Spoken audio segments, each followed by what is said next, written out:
Everybody knows a bit about being a victim of heartbreak, from the high school tryout for the basketball team who does not make it, to the brother in his early 20s whose girlfriend decides she wants somebody else, to the preacher who stands up every week in front of a congregation that refuses to pray and read the word, or that doesn't remember what he preached about the week before. We all know what it's like to be a victim of heartbreak. I guess that's why music is a kind of historical record of the ups and downs, the vicissitudes, the ins and outs of the human emotional experience. In 1972, that tenor trio, the main ingredient, recorded and wrote a song that my guess is you've heard before. Everybody plays the fool sometime. I wish this wasn't true. There's no exception to the rule.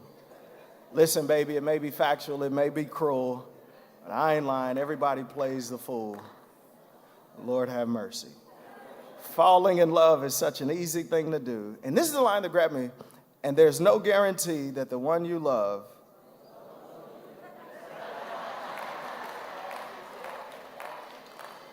is gonna love you.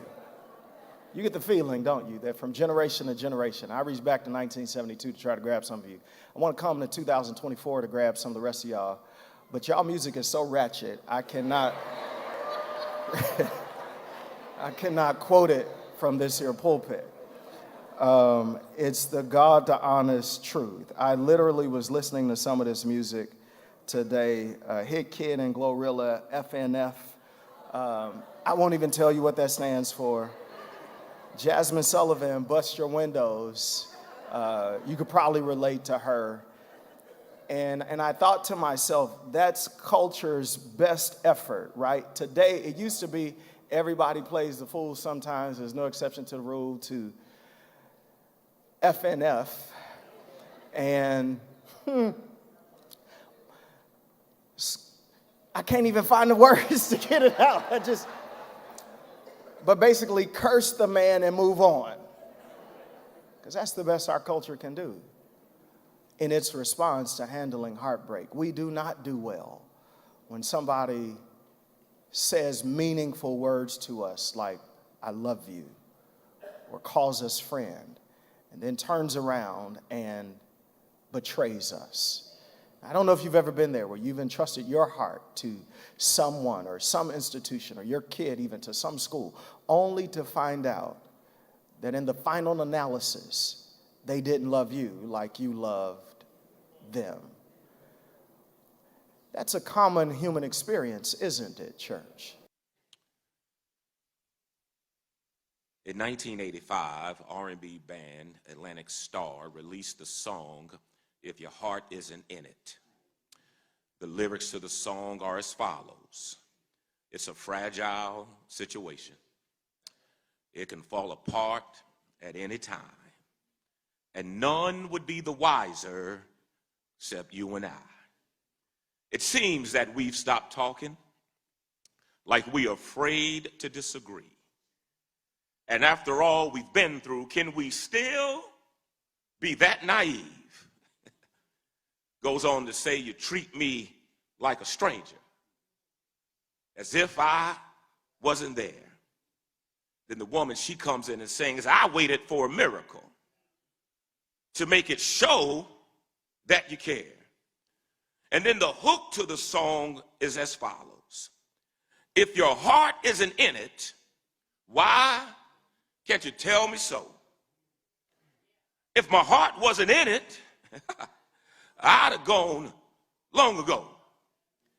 If your heart isn't in it, why keep me hanging on? Just tell me and I'll be gone from your life. Seems like some of y'all are well versed with that song. And when you really listen to the lyrics, essentially at the center of the song is the question, so what we doing? Because it seems they've been in a relationship or attempting to be in a relationship, and now they appear to be at a crossroad or a gray area in the relationship. And now for some, you're probably asking, a relationship gray area, what's that? Because you've lived long enough to be able to say either you're with someone or you're not. But for those who are on the single side of life, trying to date in 2024, where people's social media relationship status can indicate it's complicated, you know all too well that it's not just that simple. I mean, it sounds simple enough, because what is there to explain? And because it's simple, yet it is not, is why they call it the gray area. And the only way to get out the gray area and move on to clarity is to ask the question, so what we doing?